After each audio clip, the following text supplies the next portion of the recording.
Good morning, good morning, good morning, good morning. Happy Tuesday. This is Tom Schmidt and Tom Turton. How are you, Tom? I'm fine. And you, Tom? Doing good. That's now, Tom, a good thing. Today is a pretty big day in weather history. Yes, it is. 100 years ago today, as a matter of fact. 100 years. Yeah, the most deadly tornado outbreak in the United States. Yes, and yes, so the biggest of the tornadoes there was a record breaker. Yes, it was. More ways than one. Yeah, they call it the Tri-State Tornado. And it ripped through 3 different states. 600 and how many fatalities? 695. Yeah, 695. And that's not even the largest one in the world. Comes in kind of second, maybe. But just incredible to think of the destruction that something like that did. One reason is because technology. The other is the way you inform the public of what's going on. Those two reasons, outside of the fact that it was an incredibly violent storm, caused a lot of damage, fatalities, injuries, over 2,000 people injured in that. Incredible. It was a big storm. I mean, let's just jump right in and talk about some of these numbers here. It was on the ground from Ellington, Missouri, which is kind of the southeastern part of the state, tracked through southern Illinois, and then ended up near Princeton, and it finally lifted there. That's over in Indiana. So the Tri-State Tornado, Missouri, Illinois, Indiana. 219 miles, which was a record path length for a single tornado as far as they know. Average width, the 3/4 mile, they believe. At some times accounts over a mile. Yeah, I mean, think of that. A tornado a mile wide. Yeah, that's taken out most of these towns. It was during the daytime. Well, 1 o'clock to about 4:30 in the afternoon from start to finish. And it was moving fast. It was a fast-moving storm. Yeah, in some of its upward speeds, it was 73 miles per hour. They estimate, anyway. Right, yeah. Average speed 62 miles an hour, and then, the upward speed, the fastest was 73 between Gorham and Murfreesboro. Murfreesboro taking kind of a direct hit of kind of the worst of it. Okay. And then, of course, they talked about F5, the Fujita scale. Oh, yeah, right. A little different than we do right now. Now these are the EF, Hutton, scale. And back then, what was it, 638 miles, something? I can't remember exactly. 600 and some miles per hour was the Fujita. 200. Excuse me, something. I'm thinking the death count. Yes, all right. 200 and some miles per hour. Yeah. And now it's that level, EF5, it's 200 miles per hour, correct? Yeah. And, of course, part of that is based on, well, of course, when they go out and they do the surveys and everything of the damage, they say, okay, this metal post stuck in concrete that's 5 feet deep, that will withstand 200 miles per hour.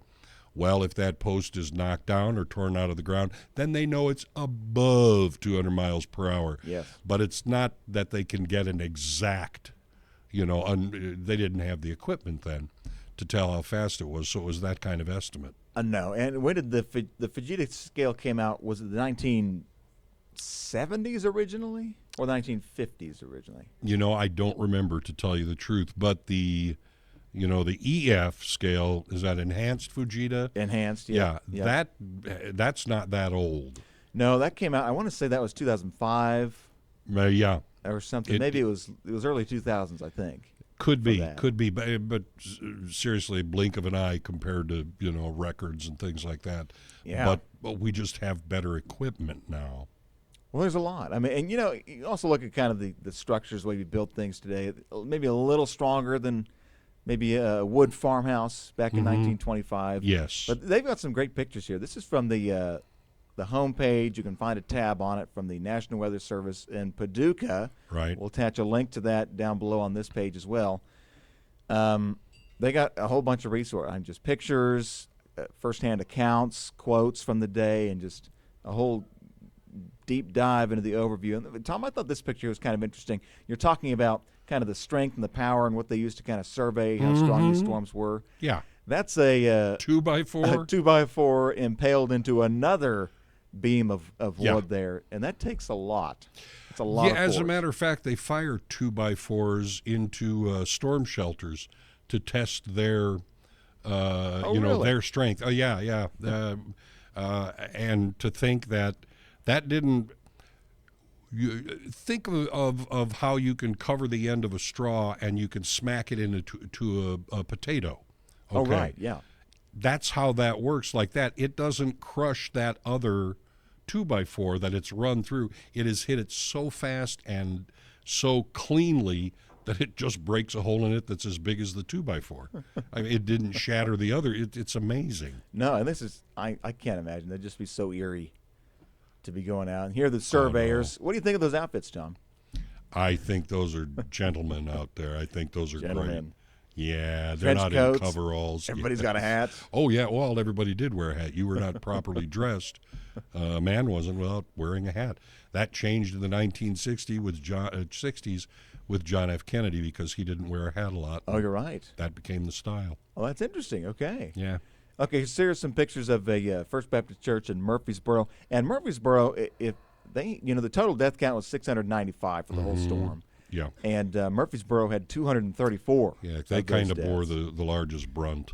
They did, and so kind of a direct hit for them. And this is it from Murfreesboro. A picture of the First Baptist Church there.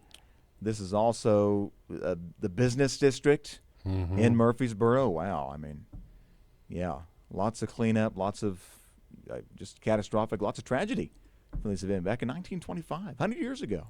It's just incredible the force, the power of one of those storms. That's why I know we speak about this. When a tornado siren goes off, don't run outside to see the tornado. I mean, it could be right 100 feet from you. You don't know, and you take cover.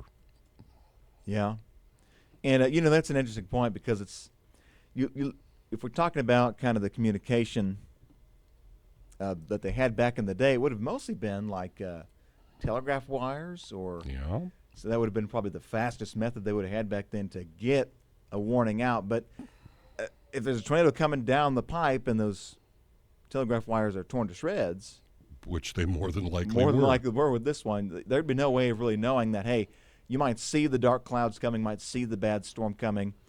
In this case, it may have been rain wrapped, may not have been able to see a tornado in there. That's a huge danger with tornadoes.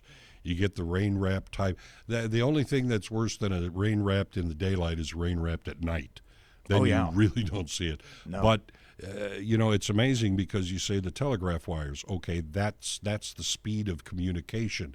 Yeah. Even if they had automobiles, they went 30, 40 miles an hour. I know. I think if memory serves, I think like the Model T was at top speed about 40 miles an hour. Yeah, it's not going to hit 76 unless it's falling off a cliff. No. So, there's no way to outrun it, and your information only goes so far, and even if you're going at that 30, 40 miles an hour, it's going to catch you if it's doing 60s and 70s. Yeah, no kidding. So how do you get the word out? You have to rely on people paying attention to the weather, which many times in rural areas, the farmers and everything, they do pay attention to weather, and they have their records are as good or even better sometimes than we keep. Oh, they are. And especially look back at like the old times too, back before. I mean, like before all we had all this technology and the forecasting ability. I mean, you kind of had to have these weather savvy folks, not technology weather savvy folks, just kind of this intuition of just knowing. Many times you're watching animals, out in the fields, what they're doing. You're taking a look at different trees and plants, what they're doing, how their leaves are reacting. But but still, the difference is they didn't have the forecasting ability that we do now. So, we're warning people days ahead of time, this could be severe weather coming our way. We're going to keep an eye on it. And that gets a little more specific the closer we get to that day. I mean, the National Weather Service puts out their zones, high chances, moderate chances, low risk. So if you're paying attention at all, at least you know something's on the way. And then it's really important to really pay attention, when that time frame arrives that, we're expecting severe storms. Yeah, it is. And so, it's interesting you said it because you had the Paducah website from the Weather Service, they've also kind of taken that scenario where, well, okay, that happened in 1925. What if a storm like this happened, today? What if we were dealing with it today with all the technology and everything we have now? Yeah. What would be different? I mean, that's kind of a... Well, I know one thing different. Good question. And I know some people don't always like it, but it's there for a reason, and that is now when you have a tornado warning, it's radar indicated. It used to be a tornado warning was there is a tornado on the ground. That doesn't give the kind of lead time that we can give now with tornadoes, and they can still drop without much warning whatsoever. They can. Yeah, you're right. I mean, and we were talking about that the other day. I mean, the radar-based tornado warnings confirmation really didn't come out until this latest radar network that we have now, the 88Ds, which came out in the late 1980s. Right. And that was Doppler, a huge Doppler radar. Right. Yeah. That was a huge jump to be able to see rotation, aloft at the and the radars are incredible because they pick up debris in the air. It's amazing the advancements in radar rather than going, there's a storm. Yeah, that's the direction it's moving. Now you get the intensities at different layers, the movement, the rotation. You see those hook echoes. I know that's one thing you always look for, that hook. And, just watching meteorologists, for instance, Jamie, just our whole weather team, Matt, it's amazing how you get ahead of things and the technology that you use is even things that you can't broadcast. It's not necessarily understandable, but you can, analyze it and say, here's where I think it is. This radar image is 5 minutes old. Here's where I believe it is now. Right. You guys can get ahead of the storm, actually. It's a little easier nowadays, for sure. Sure. Okay, Tom, let's go ahead and end this. Okay. I'm going to point out a fun fact, maybe not so much fun, but just an interesting fact that we came across on this. These are the top 10 deadliest tornadoes in the United States history. And something I didn't realize, if you look at this list, you'll see that Missouri has 3 of the top 10 deadliest tornadoes in United States history. Yep. Well, we're in one of the, Tornado Alley here, but there's more than one. Everybody grows up thinking that, we are Tornado Alley. Well, sort of. They just call it different things, but there are different maxima around the United States. We just happen to be one of them. Yeah, we were talking, you have Tornado Alley, of course, Oklahoma, Kansas, Texas, and you have Dixie Alley down running through Mississippi and Alabama, and then kind of maybe like a Corn Alley or something like that. Yeah. I'm not sure, but you have some in Illinois and Indiana. Yeah. Indiana's gotten some of the larger, tornadoes. Well, there it is, the tri-state tornado. Yeah, exactly. It went through Indiana as well. But this is not the largest one. It's the largest in the United States. Yeah. Now you were talking about that too. I mean, you were doing some research on that. What'd you find? Largest in the world? Well, the largest one in the world was in Bangladesh. Was it the 90s? 89. 89, okay, 89. right before 90. Yeah. So 1989, and they had something like 1,300 deaths with that.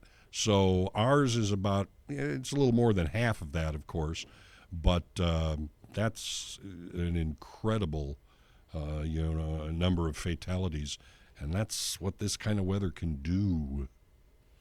It is, and it just kind of makes you thankful that we do have kind of the technology we have today and all the advanced warnings we can get and all the different ways we can receive those warnings. I mean, it's moved beyond kind of the radio and TV nowadays. It's oftentimes your phone. True.